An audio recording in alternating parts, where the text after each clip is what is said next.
Dans les studios de RLP, Radio Libre en Périgord, aujourd'hui, on accueille Nathalie Valade. Bonjour.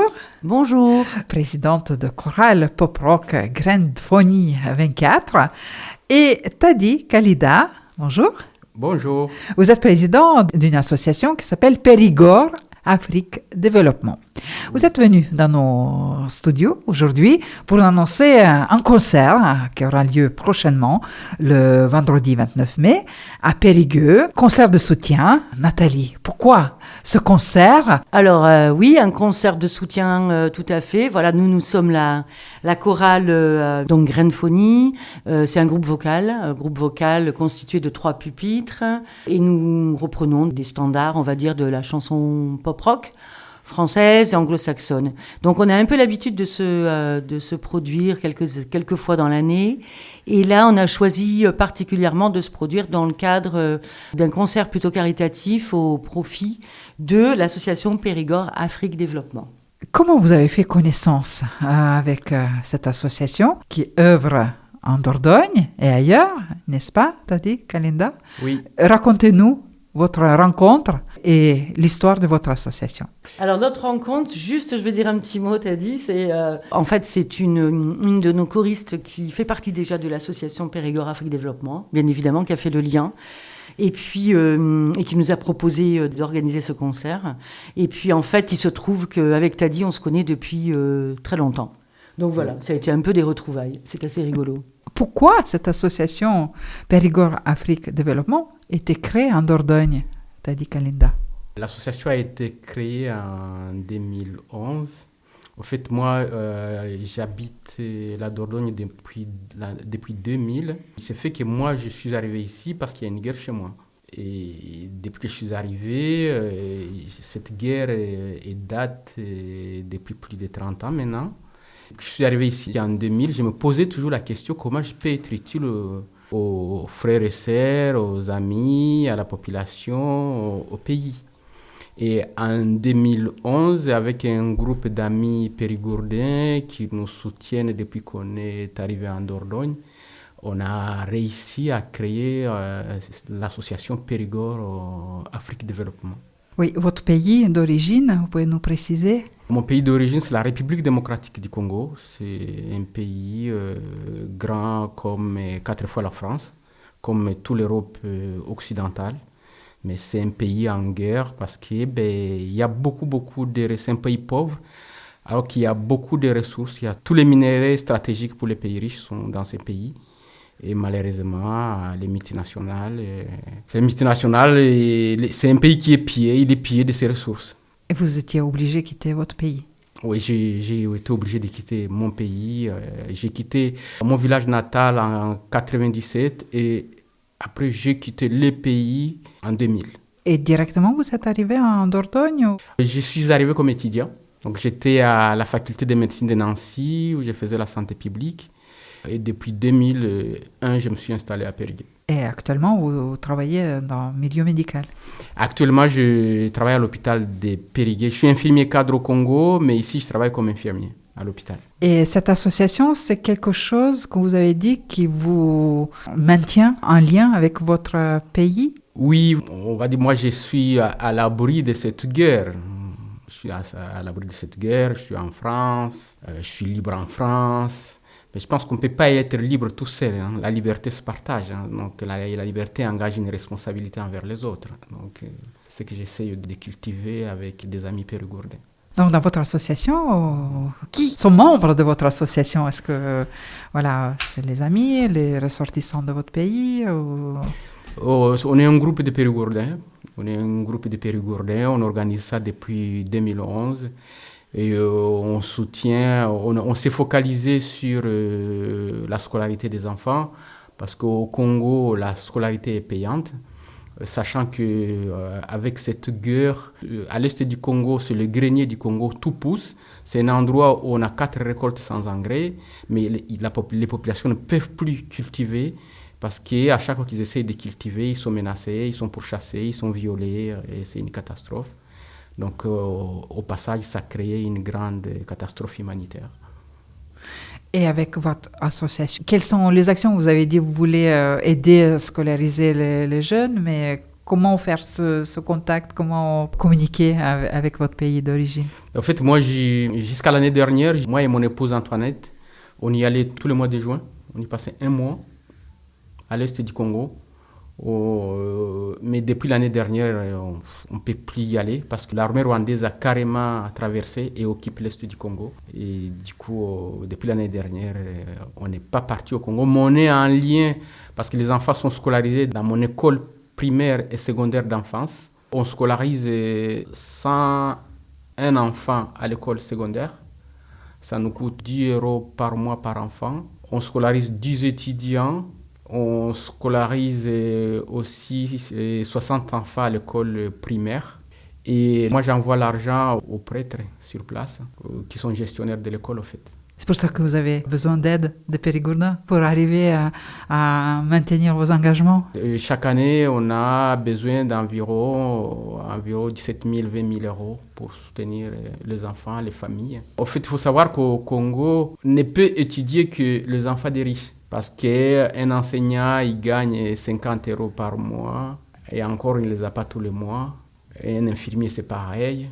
Alors que les études, la licence 1 coûte 500 € par an, et quand ils arrivent au niveau master, ça peut aller jusqu'à 1500.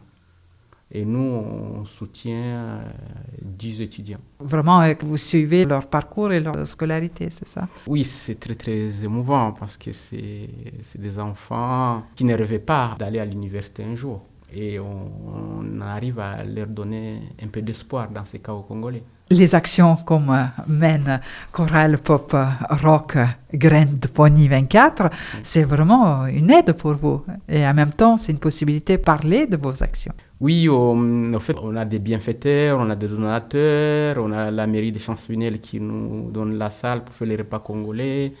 La mairie de Champsavenel soutient 6 enfants à l'école, tous les ans 6 enfants à l'école secondaire. On a des besoins.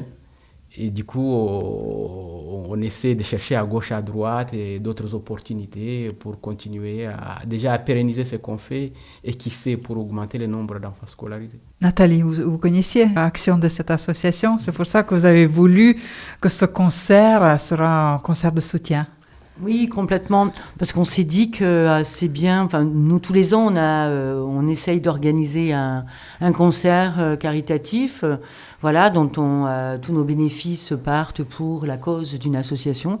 Et cette année, quand on nous a proposé, évidemment, quand on nous a parlé de l'objet de cette association, nous on s'est dit que c'était chouette, quoi, de pouvoir aider ces enfants, de pouvoir vraiment donner un petit quelque chose, quoi, pour leur permettre d'être scolarisés, d'aller à l'école. Parce que Tadi nous expliquait que comme l'école est payante, sinon ça veut dire pas de scolarisation, quoi, pour ces enfants-là, quoi. Donc voilà, on va essayer avec notre petite association, dans le cadre de ce concert, d'aider un petit peu. Voilà. Un petit peu sur le programme aussi, parce que vous travaillez toute l'année pour préparer ce concert. Vous pouvez nous décrire qu'est-ce que vous avez prévu au programme? En plus, il y a une invitée, une chanteuse invitée. Oui, complètement. Alors, dans ce programme, évidemment, on a repris un certain nombre de chansons qu'on répète déjà depuis quelque temps. Donc, il y aura, je disais, des chansons françaises, pop-rock français, mais aussi un peu certaines anglo-saxonnes. Et notre chef de chœur, donc Jean-Clément Grèze, il a organisé, on va dire, le concert de manière aussi à amener une petite réflexion, un petit fil conducteur qui va amener avec Tadi d'ailleurs, ils se sont vus, et ça va faire comme une espèce de spectacle où on va dévoiler des choses, parler du Congo, parler de ce qui s'y passe, mais parler aussi de cette association, de ce que fait Périgord Afrique Développement là-bas. Ça va être ce fil conducteur qui va être dévoilé au fur et à mesure des chansons, donc ça c'est intéressant. Et puis le clou aussi de cette soirée, c'est qu'on va accueillir Linda, qui est une jeune slameuse congolaise. Voilà. Donc on a fait déjà une répétition la semaine dernière avec elle. Et ça va être vraiment chouette parce que pour nous, c'est tout nouveau de pouvoir accompagner comme ça une jeune chanteuse qui slame. C'est ses textes, elle écrit ses textes et elle les dit, quoi. Et c'est vrai que la petite répétition qu'on a fait la semaine dernière nous a donné à tous déjà une petite ambiance qu'on va être très très heureux de dévoiler le le vendredi 29 mai. La date à retenir. Et vous, t'as dit comment vous imaginez cette soirée?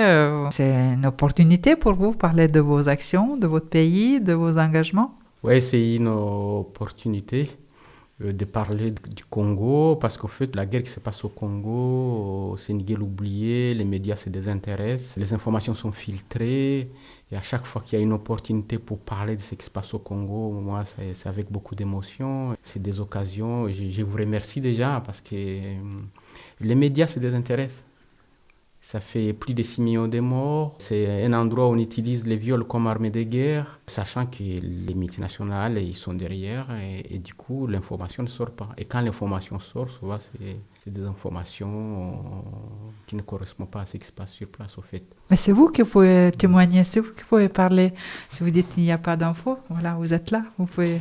Donc voilà, vous pouvez le dire. Je profite de ces rares moments pour parler du Congo, de cette guerre, de ce chaos qu'on impose aux Congolais, de cette destruction qu'on impose aux Congolais depuis 30 ans, qui a fait plus de 6 millions de morts. Au Congo, c'est le pire endroit au monde pour les enfants. Est-ce que les citoyens peuvent faire quelque chose? Je pense qu'on a un pouvoir, on a le pouvoir. Déjà, cette solidarité qu'on fait entre nous, c'est le pouvoir de l'humanité, on a un pouvoir. Et puis il y aura un stand qui sera installé le soir du concert là, dans le hall donc, de la salle Joséphine Baker. Il y aura un stand de l'association et il y aura plusieurs membres de l'association et ils seront là pour présenter justement leurs actions. Et je pense que ça aussi c'est bien parce que ça va être visible. Oui. Voilà, visible et on va entendre un petit peu ce qu'ils ont à nous dire puis ce qu'ils font dans le cadre de leur association. On va inviter nos auditeurs à venir nombreux vendredi 29 mai à 20h30 à la salle Joséphine Baker à Périgueux. C'est une participation libre, vous n'avez pas imposé le prix, mais chacun peut donner ce qu'il peut. Et il y a en plus buvette, gâteau, c'est ça? Hein? C'est ça, exactement. Buvette, gâteau, peut-être un petit peu de salé aussi, on va voir. Mais en tout cas, ce qui est important, c'est que tous les bénéfices seront reversés à l'association Périgord Afrique Développement pour permettre d'aider et puis de compléter leurs actions, quoi. Et peut-être en se quittant, tu as dit, Linda, vous pouvez nous donner les coordonnées de votre association, peut-être les auditeurs qui ne peuvent pas venir dans cette soirée, s'ils peuvent vous soutenir, c'est bienvenu. Oui, je vais en profiter avant de dire un mot par rapport à Linda qui oui, c'est vrai, on n'a pas beaucoup parlé, vous pouvez présenter, oui. Et parce que nous, on soutient des jeunes pour qu'ils puissent étudier dans ce chaos congolais. Et quand moi j'y vais, je regarde cette situation déshumanisante. Et je me suis toujours posé la question, comment un esprit indemne peut encore sortir de ce chaos? Et quand je vois Linda qui est née, grandie dans ce chaos congolais, et comment elle s'en sort malgré l'adversité de son histoire. Ça me donne encore l'envie de continuer à faire ce qu'on fait, de continuer à essayer de scolariser plus d'étudiants parce que je vois que malgré les chaos qu'on impose, l'être humain a des sacrées capacités d'adaptation et de survie. Et surtout, possibilité de suivre l'éducation, c'est ça, suivre les études. Oui, nous on dit, malgré ce qu'on leur impose, l'école ou l'université, ça reste le seul havre de paix où ils peuvent s'épanouir. En dehors de ça, à la maison, les parents sont confrontés au manque de frais scolaires, sont confrontés au manque de nourriture pour les enfants, au manque de soins médicaux pour les enfants. En plus, tout autour, c'est les armes et tout, qui sifflent tous les 4 matins. Mais quand ils sont à l'école, ils sont avec les autres, peuvent échanger, discuter, ils sont en interaction avec les autres, ça les rend vivants. Et s'ils passaient toute leur journée à la maison, sachant que ces rebelles, à chaque fois, ils recrutent les jeunes pour les enrôler dans leur mouvement. Donc les temps qu'ils sont à l'université ou à l'école secondaire où ils sont, nous on appelle ça que ça reste encore plus ou moins un havre de paix pour eux. Avec ce concert, vous créerez ce havre de paix et de solidarité avec Chorale Graines de Fonie 24. Venez nombreux, vendredi 29 à 20h30 à la salle Joséphine Baker. Et vous n'avez pas donné les coordonnées. Donc voilà, pour les coordonnées, pour vous dire qu'on vit dans une société très très individualiste, mais... Moi, c'est à chaque fois, c'est les chairs de poule, c'est beaucoup d'émotions parce qu'on a des jeunes qui participent à l'association. Et quand je vois ces jeunes qui interviennent, qui sont bienfaiteurs, je me dis que voilà, ok, la relève, elle est assurée. Donc je vous invite à venir participer à notre association. Notre adresse, mon numéro, je donne toujours mon numéro. Si vous voulez nous rejoindre, je vais vous laisser mon numéro, vous m'appelez. C'est le 07 68 02 91 29. Vous pouvez venez nombreux nous rejoindre pour cette aventure humaine. Et c'est ça, pour moi, c'est ça le pouvoir de l'humanité, cette solidarité. Et il y a un site internet? Oui, il y a un site internet aussi, vous pouvez y aller, vous mettez Périgord Afrique Développement et vous allez trouver nos coordonnées. Et notre siège, il est à Champ-Sévigné, chez moi. Voilà, concert de soutien pour l'association Périgord Afrique Développement pour la scolarisation d'enfants en République démocratique du Congo avec chorale Grandephonie 24. Merci à vous deux, à vous Nathalie Valade, présidente de Grandephonie 24, et vous Tadi Kalenda, au nom de l'association Périgord Afrique Développement. Merci. Merci beaucoup. Merci à vous.